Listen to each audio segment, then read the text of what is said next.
21장. 그 후에 예수께서 디베랴 바다에서 또 제자들에게 자기를 나타내셨으니 나타내신 일이 이러하니라. 시몬 베드로와 디두모라 하는 도마와 갈릴리 가나 사람 나다나엘과 세베대의 아들들과 또 다른 제자 둘이 함께 있더니 시몬 베드로가 나는 물고기 잡으러 가리라 하매 저희가 우리도 함께 가겠다 하고 나가서 배에 올랐으나 이 밤에 아무것도 잡지 못하였더니 날이 새어갈 때에 예수께서 바닷가에 서셨으나 제자들이 예수신 줄 알지 못하는지라. 예수께서 이르시되 얘들아, 너희에게 고기가 있느냐? 대답하되 없나이. 가라사대 그물을 배 오른편에 던지라. 그리하면 얻으리라.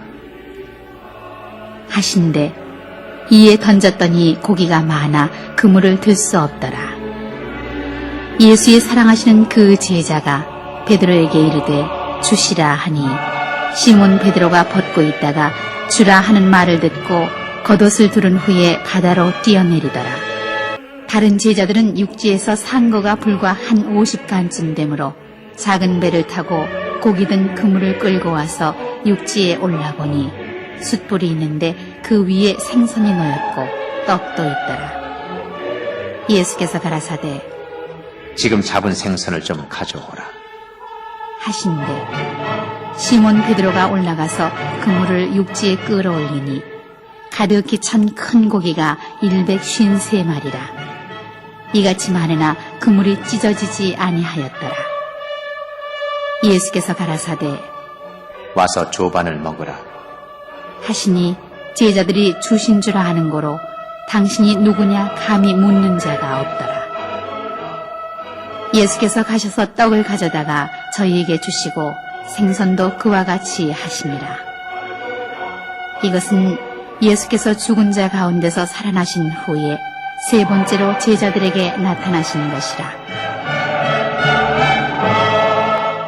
미국 보스턴의 지하평동에 한 정신병을 앓고 있는 소녀가 있었습니다. 소녀는 사람들이 다가오면은 막 고함을 치고 사납게 독서를 퍼부었어요. 의사들은 온갖 노력을 기울였지만 결국 그 회복 불가능이라는 진단을 내릴 수밖에 없었어요.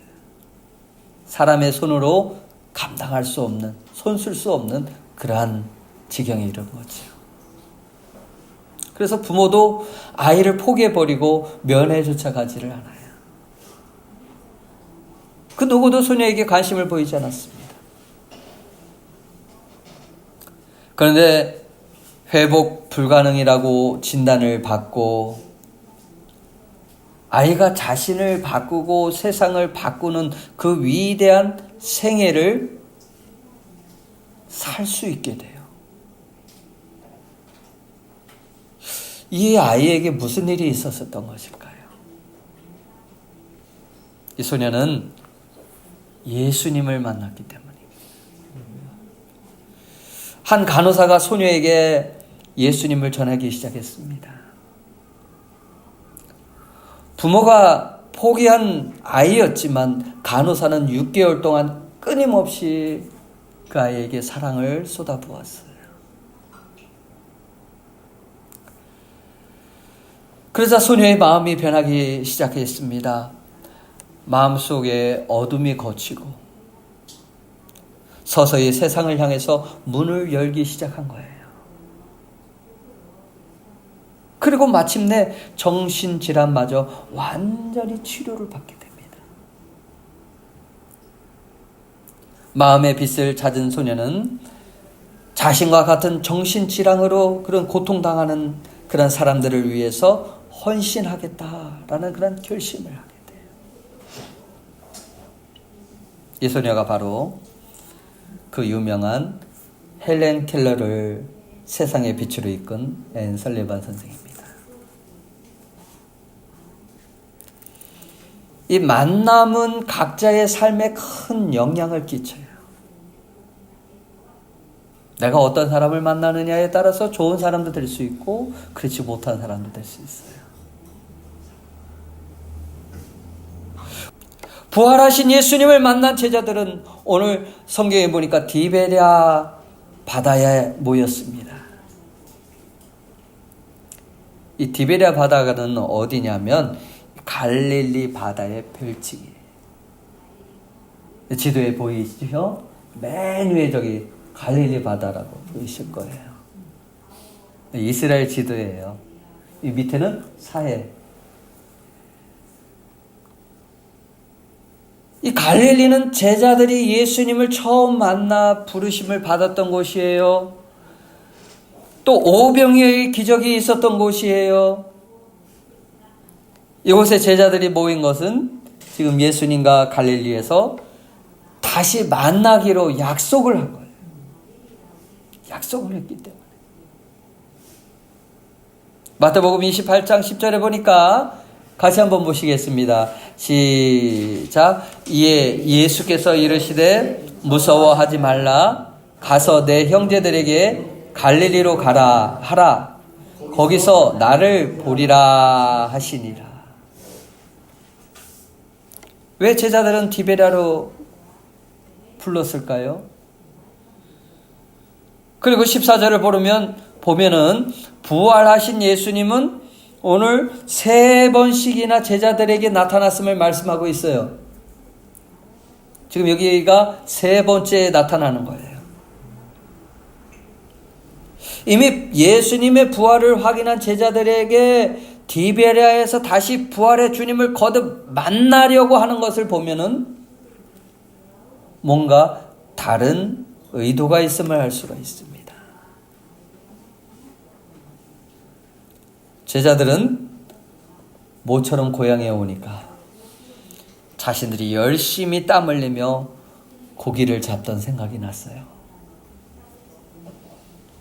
근데 갑자기 베드로가 말합니다. 21장 2절에서 3절 보니까 난 물고기 잡으러 가노라. 다른 제자들도 덩달아 말합니다. 우리도 같이 가겠다.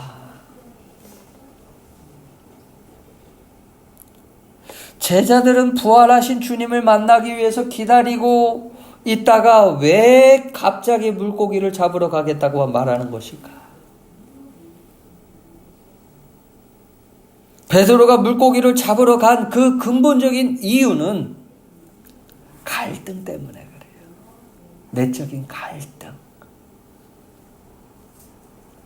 얼마 전 예수님을 절대로 배반하지 않겠다고 말하던 그 베드로는 여러 사람 앞에서 예수님을 부인하며 어떻게 했습니까? 저주까지 했어요.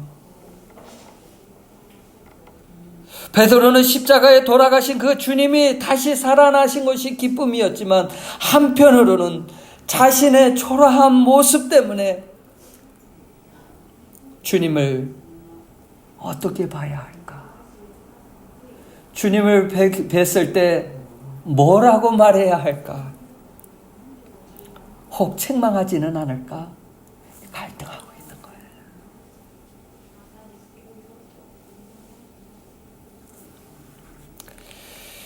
한없이 부끄러운 자신의 그 추한 모습으로 인해서 주님을 만날 자신이 없었어요. 제자들은 예수님을 기다리는 것보다 차라리 물고기를 잡는 것이 더 쉬웠을 거예요.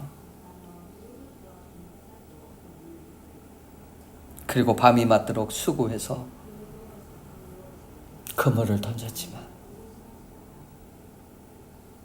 단 한 마리의 물고기를 잡지 못합니다.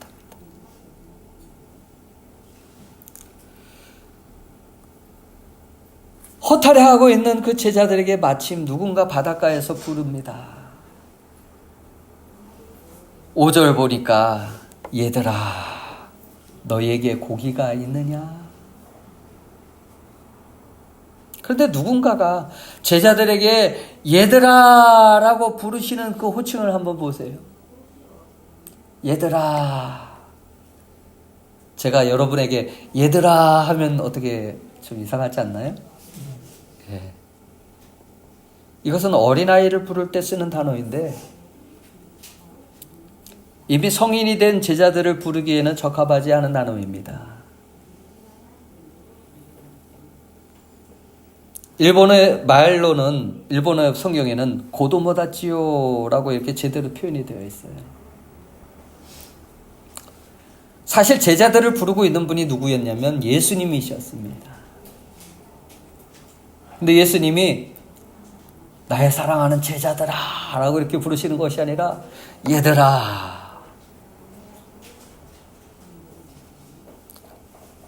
지금 예수님이 제자들에게 물고기가 있는지 없는지 몰라서가 아니라 밤새도록 헛되인 그러한 시간을 낭비하고 있는 제자들에게 바른 분별력을 일깨워 주시기 위한 말씀을 하고 계시는 거예요.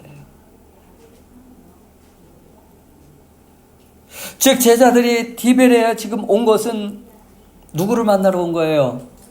물고기 잡으러 왔나요? 아니에요. 예수님, 부활하신 예수님을 만나기 위해서예요.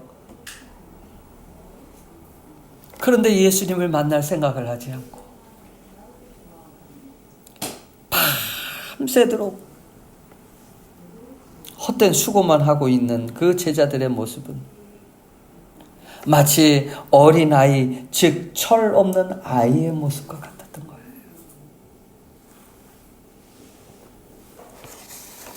그러나 예수님을 알아보지 못하는 제자들을 향해서 얘들아 라고 표현하고 있는 거예요. 그렇다면 우리는 어떨까요? 우리를 신부로 맞이하기 위해서 천국에 우리가 있어야 할 처소를 예비하시고 다시 오시겠다고 기다려라.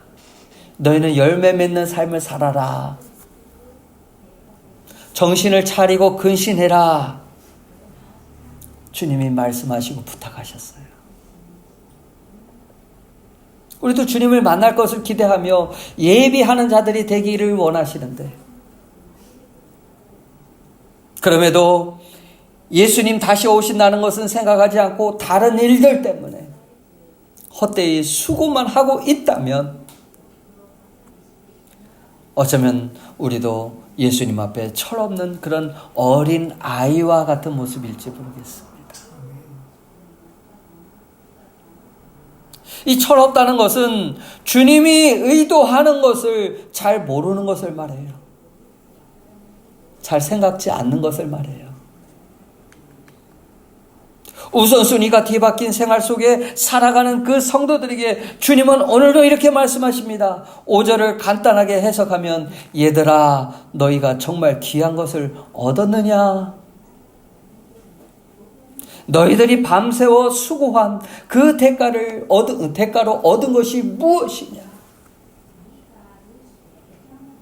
이런 말씀이에요.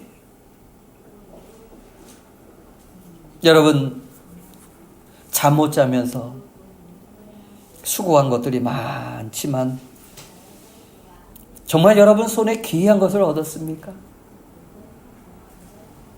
제자들이 대답합니다. 없나이다. 그래도 제 자신들이 제일 잘하던 일이었는데 왜? 어부였잖아요. 그의 일에만큼은 프로였는데 밤새 헛수고만 한 거예요. 사랑하는 여러분, 성도는 그리스도의 말씀을 따라 사는 것에 있습니다. 내 힘을 의지하지 않고 내 열심으로 사는 것이 아니라 하나님 나라를 바라보면서 주님을 의지하며 살아가는 것에 있습니다. 솔로몬이라는 왕을 잘 아시지요? 이 솔로몬은 이스라엘 역대 왕 중에서도 가장 잘 나가는 사람이었어요. 가장 부한 왕이었어요. 가장 지혜로운 왕이었어요. 그런데 상당한 기간 동안 하나님을 떠나 있었습니다. 그러면서 아마 인생이 심히 공고했던 것 같아요. 그는 늙어서 이렇게 고백합니다. 시편 127편 1절 2절 보니까 같이 보실까요? 여호와께서 집을 세우지 아니하시면 세우는 자의 수고가 헛되며 여호와께서 성을 지키지 아니하시면 파수꾼의 경성함이 허사하다. 너희가 일찍이 일어나고 늦게 누우며 수고의 떡을 먹음이 헛되도다. 인간이 아무리 노력하고 애써도 하나님이 도와주시지 않으면 아무 소용이 없다는 거예요. 여러분은 그 사실을 느끼고 있습니까? 그는 하나님을 떠나서 사는 삶이 얼마나 허무한가를 이렇게 말해요. 전도서 2장 11절에 또 이렇게 얘기합니다. 솔로몬은. 같이 보시겠습니다. 시작. 그 후에 본즉 내 손으로 한 모든 일과 수고한 모든 수고가 다 헛되어 바람을 잡으려는 것이며 해 아래서 무익한 것이로다. 바람을 잡으려고. 바람을 잡는데 잡히지가 않아. 그 수고가 헛되지. 오늘 우리도 제자들이 그랬던 것처럼, 많은 사람들이 그랬던 것처럼 하나님을 떠나면 반드시 실패할 수밖에 없다는 것을 보여줍니다. 다른 말로 인생은 하나님 없이는 살 수 없는 존재라는 것을 말씀드릴 수 있습니다.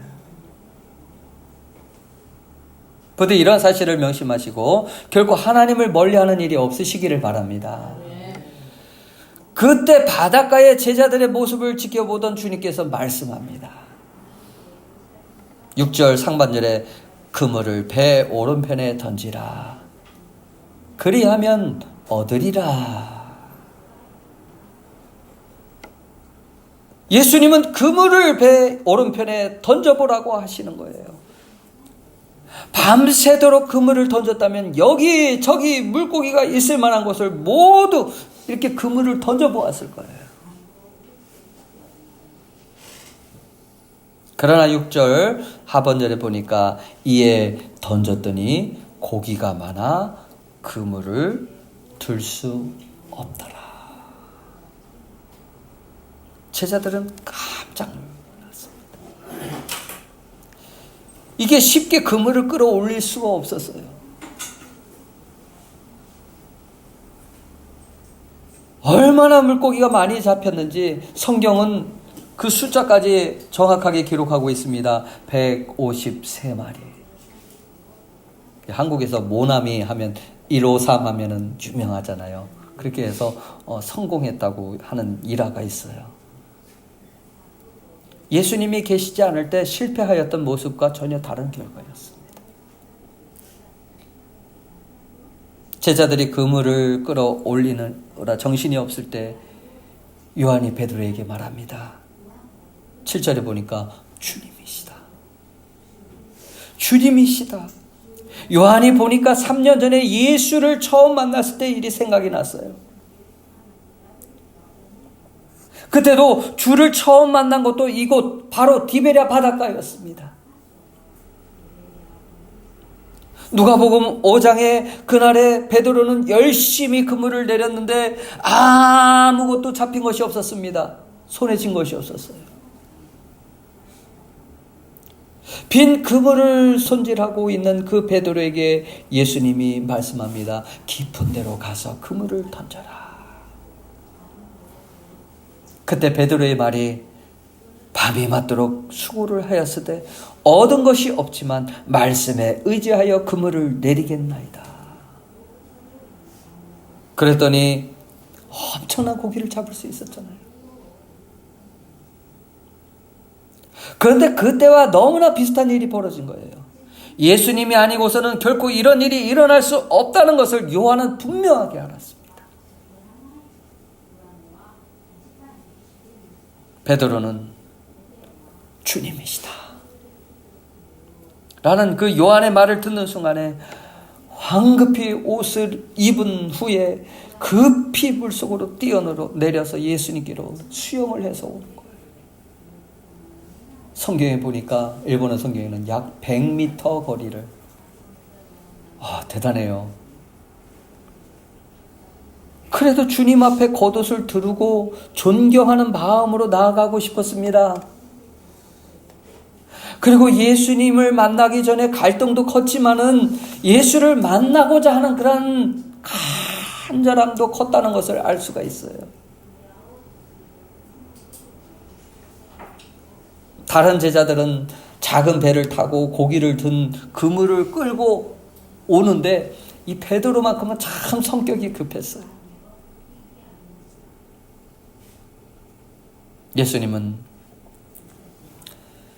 제자들을 염려하시면서 숯불을 피워놓고 떡을 굽고 기다리고 계셨습니다. 12절 와서 아침을 먹어라. 직접 아침을 차리신 후에 제자들을 맞이하는 거예요. 예수님께서 숯불을 피워놓으신 것을 본 그 배들의 마음이 어땠을까요? 요한복음 18장 18절에 보니까 베드로는 숯불 앞에서 주가 잡히시던 날 밤 다 굴기 전에 예수님을 3번 부인했어요. 2번 다시 생각하고 싶지 않은 그 예수를 부인했던 기억을 떠올릴 수밖에 없습니다. 부인하고 저주한 제자, 도망가 버린 제자들을 향해서 예수님께서는 내가 그래도 제자라고 말할 수 있느냐? 내가 어쩜 나한테 그럴 수 있느냐?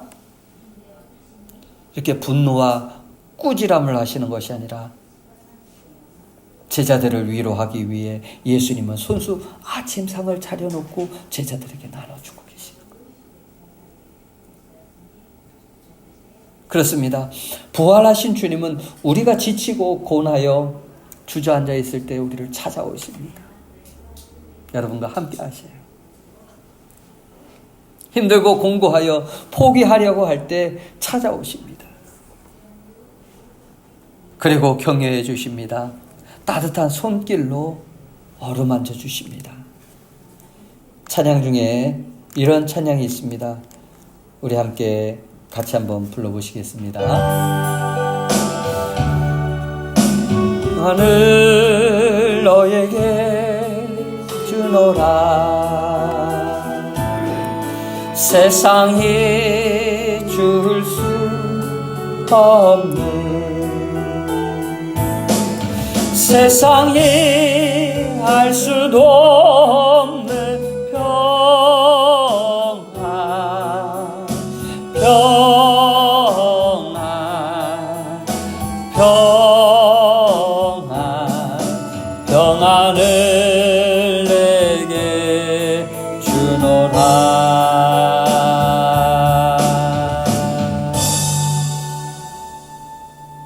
평안을 너에게 주노라. 예수님이 이렇게 말씀을 하셔요. 이때 우리는 큰 격려를 얻게 됩니다. 큰 위로가 되고 힘이 됩니다. 사랑하는 여러분, 사는 것이 너무나도 힘이 드십니까? 피곤하고 힘들어서 주저앉고 싶으십니까? 우리에게 찾아오셔서 손 내미시는 그 사랑의 손을 붙잡으십시오. 그리고 주가 주시는 평안을 누릴 수 있기를 바랍니다. 요한복음 6장 23절을 보면 디베랴 바닷가에는 오병이어의 기적을 행하셨던 곳과 가까운 곳이라고 앞에서 말씀을 드렸습니다. 이곳은 예수님을 따르는 허다한 무리, 즉 남자만 5,000명인데 여인과 아이들 포함하면 약 3만 명에 이르는, 이곳에서 물고기 2마리와 보리떡 5개로 그들에게 먹이고도 약 12광주리가 남는 그런 역사가 이루어졌던 것이에요. 그러면서 이 디베랴 바닷가에서 밝힌 것이 무엇입니까? 예수님은 생명의 떡이라는 것을 밝혀주셨어요. 예수님을 처음 만났을 때 제자들에게 사명을 일깨워 주셨던 곳. 주님은 제자들에게 다시 사명을 일깨워 주기 위해서 지금 디베랴 바다로 부르시는 거예요. 그리고 잡은 물고기를 가지고 오라고 합니다. 조금 전에 말씀드렸다시피 요한은 이 물고기가 몇 마리라 그랬습니까? 153마리. 그러나 더 중요한 것은 이 그물이 뜯어지지 않았다는 사실에 있어요. 그물이 뜯어지지 않았다. 3년 전만 해도 예수님은 마가복음 1장 17절에 보니까 예수께서 이르시되 나를 따라오라. 내가 너희로 사람을 낚는 어부가 되게 하리라. 제자들을 부르셨습니다. 그런데 어떻게 됐나요? 십자가에 죽으신 그 예수님으로 인해서 이 제자들은 절망과 낙심 속에서 그 그물이 뜯어져 버려요. 많은 영혼을 살릴 수가 없게 됩니다. 많은 물고기를 잡을 수 없게 돼요. 그런데 이제는 부활하신 주님이 함께 하심으로 어떻게 돼요? 그물이 뜯어지지 않도록 그 가운데 많은 영혼을 주께로 인도하는 그 사명을 지금 제자들에게 다시 깨우쳐주고 있는 거예요. 더 나아가서 이제 본격적으로 복음 증거의 사명을 감당할 시기가 되었음을 이 제자들에게 가르쳐주고 있는 거예요.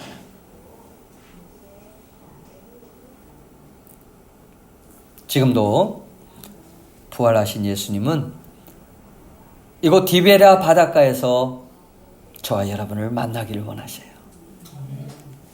이 디베랴 바닷가가 어디냐? 지금으로 말하면 우리의 삶의 현장일 수 있습니다. 여러분이 살아가는 그 삶의 현장.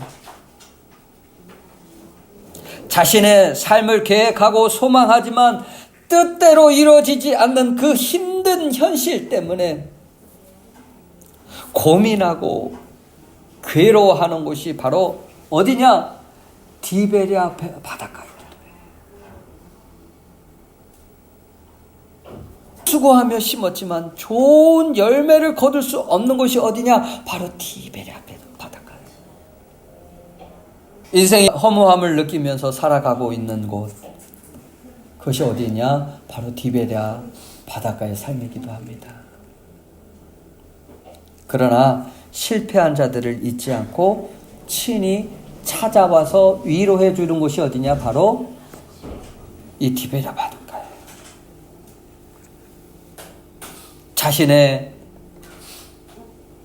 무력함을 느끼고 절망하고 있을 때, 병들어서 고통하고 신음하고 있을 때, 죄로 인해서 좌절하고 있는 그 자들을 그 디베랴 바닷가에 누가 찾아오셔요? 예수님이 찾아오셔요. 책망하기 위해서가 아니라 다시 희망을 갖고 예수를 바라보며 하나님 나라의 백성으로 살아가도록 하기 위해서, 처음 사랑을 잃어버린 그 자녀들에게 처음 사랑을 다시 회복할 수 있도록 하게 하기 위해서, 생명 되신 그 예수님을 우리의 이웃에게도 전할 수 있는 그런 사명을 일깨워 주시기 위해서 그 디베랴 바닷가로 찾아오시는 거예요.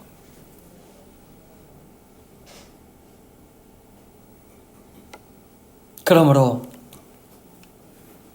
제자들에게 삶의 희망과 용기를 주기 위해 찾아오셨던 것처럼 우리의 삶에도 찾아오십니다.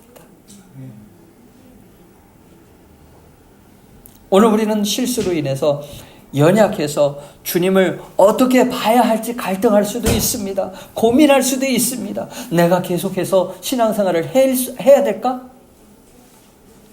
갈등할 수도 있어요.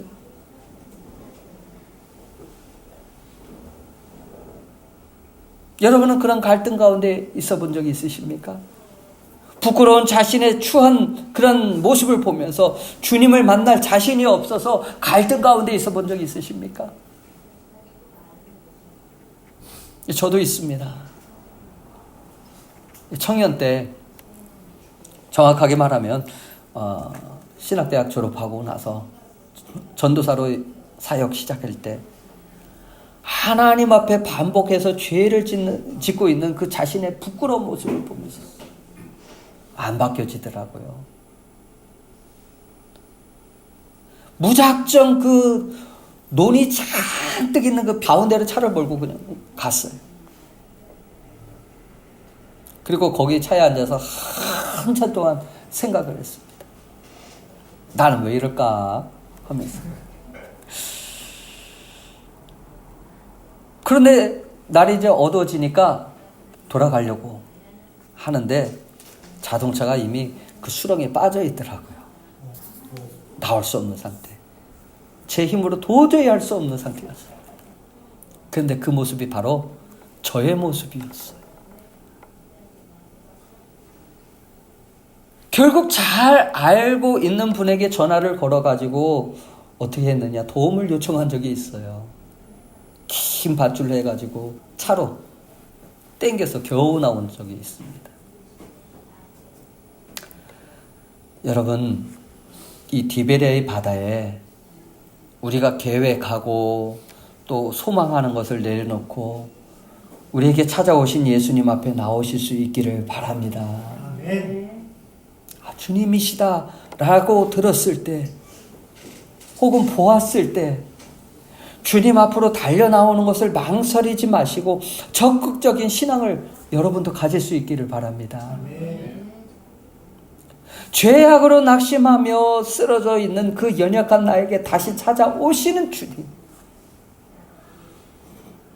위로해 주시는 주님, 용서해 주시는 그 주님의 손길을 여러분 거절하지 마세요. 오늘 디베라에서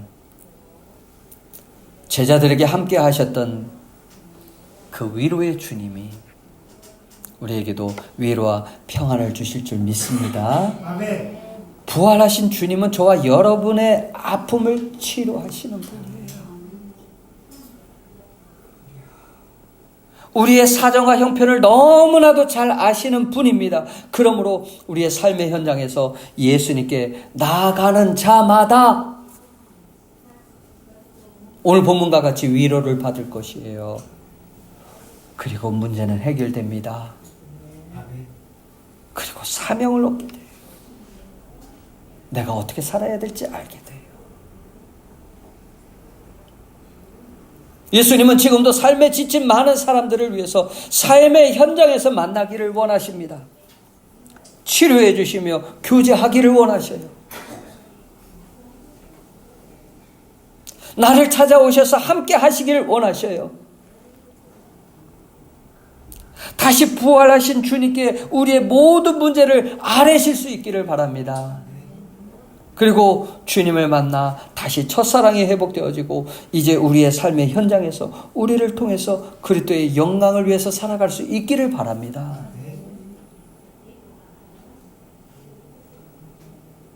이 일을 위해서 오늘도 우리에게 또한 직분을 주시는 거예요.